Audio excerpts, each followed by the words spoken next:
The movie kicks off with this no-nonsense cop, Detective Tom Brant, played by Jason Statham, of course, passed out on his couch like he's been through 10 rounds with the city. No intro music, no drawn-out monologue, just Brant, a mess of empty bottles and cigarette smoke, sleeping in broad daylight. He wakes up, looks out the window and sees some wannabe gangsters trying to steal a car, and without skipping a beat, he heads outside. No backup, no badge flashing, just pure street justice. He walks right up to them, tells them to back off. They laugh, big mistake. Fuck off, old man. Come on, there you geeks. I'll smash her head in.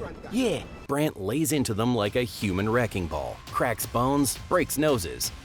Before he leaves, he drops the coldest line. "If I see you again, I'll kill you."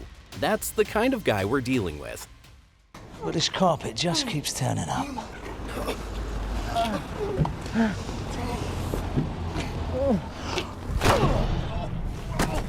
The next morning, the media explodes. Turns out those punks weren't as innocent as the press makes them out to be, but that doesn't stop the headlines. Brutal cop assaults youths. Suddenly, Brant's not just a local legend, he's a liability. His superiors, sweating under the pressure, send him to a department shrink. But Brant treats the session like a joke. He lights up a cigarette mid-session, threatens the counselor, and walks out like it's happy hour. The guy's not big on authority or rules in general. Now we meet Constable Elizabeth Falls. She's a tough officer with real scars, both the physical kind and the emotional kind. She was deep undercover in a drug operation and had to actually use to earn trust. She got hooked. After rehab, she tried to rebuild her career but failed her sergeant's exam. Now she's stuck at the bottom of the ladder, even though she's got more guts than half the guys above her. She opens up to Brant, who, surprisingly, tries to comfort her. He doesn't say much, but you can tell he respects her. They've both been chewed up and spit out by the system. Then there's Bruce Roberts, Brant's closest friend on the force. A chief inspector and a decent man. He's grieving the loss of his wife, and Brant, in his own weird way, tries to help. He takes Bruce to see her body and then straight to a pub. It's not pretty, but it's real. Bruce is spiraling and Brant's doing his best to hold his friend together. And then the real nightmare starts. A female officer is walking down the street minding her business when a man in a hoodie walks up and shoots her point blank. No warning, no words, just pulls the trigger and vanishes. When Brant hears about it, he bolts to the scene. Everyone's asking, "Where's Bruce?" But Brant tells them Bruce is out. Grief's got him off the case. Since it's a cop killing, the department brings in someone new, Inspector Porter Nash. Clean cut, sharp, and openly gay, which, let's be real, some of the old school cops don't love. They throw out slurs, talk behind his back, but Porter, ice cold. He doesn't flinch. He's here to get the job done. And despite their very different styles, Brant and Porter actually start clicking. They make an unlikely but seriously effective team. Meanwhile, Elizabeth gets a visit from Metal, a young gang member she used to mentor. He's scared. Someone in his crew may have killed a guy, and he doesn't want blood on his hands. Elizabeth tells him she'll help him one last time on 2 conditions. If the victim's alive, he leaves the gang. If he's dead, Metal needs to disappear before the cops come knocking. Back in the main case, the killer's not slowing down. A journalist, Harold Dunlop, gets a call. The killer introduces himself. Barry. He says he shot the officer, and he's not done. While he's on the phone, he shoots another cop. Just like that. 2 down, and Barry says he's got 8 more names on his list. Then he hangs up. So now it's a full-blown manhunt. Brant and Porter start shaking down known criminals and informants.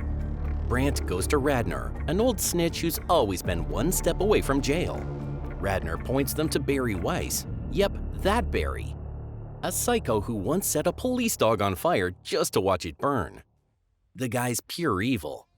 They visit him and he's oddly chill, but Brant recognizes him. He's the same guy he beat down years ago at a pool hall.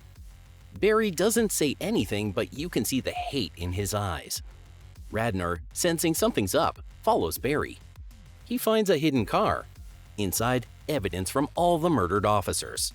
Trophies. Proof. Barry is definitely Blitz. Then things get personal. Bruce, still drowning in grief, tries to pull himself together. He goes out to buy liquor but stops, realizing he's hit rock bottom. He decides to come back to work, maybe find purpose again. But Barry's already waiting. He follows Bruce home, forces his way in, and they fight. Bruce grabs a hammer, puts up a good fight, but Barry turns it on him, kills him.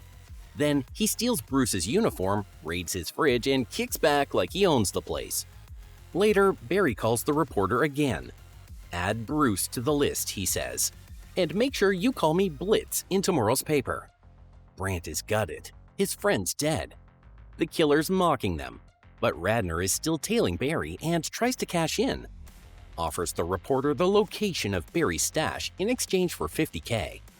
Dunlop agrees and Radner takes him to the evidence. Barry's watching from a distance. After they leave, he moves everything again. Radner thinks he's scored. He meets Dunlop at a bar to collect the money, but Barry's already there. He follows Radner to the bathroom and silences him permanently.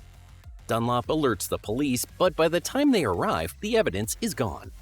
Elizabeth, meanwhile, is still chasing her own lead. She goes out with Craig Stokes, and afterward, she's ambushed by Barry. But Metal, the young gang member, shows up, tries to save her. He's killed in the process, but his sacrifice buys enough time for backup to arrive. Barry is arrested. Finally, case closed, right? Not even close. Without solid evidence, the cops have to release him in 48 hours. Brant and Porter are furious. They know he'll kill again, so they set a trap. During Bruce's funeral, Barry shows up, bold as hell, wearing Bruce's stolen uniform. Brant lures him to a rooftop parking lot. Blitz thinks he's got the upper hand, but it's a setup.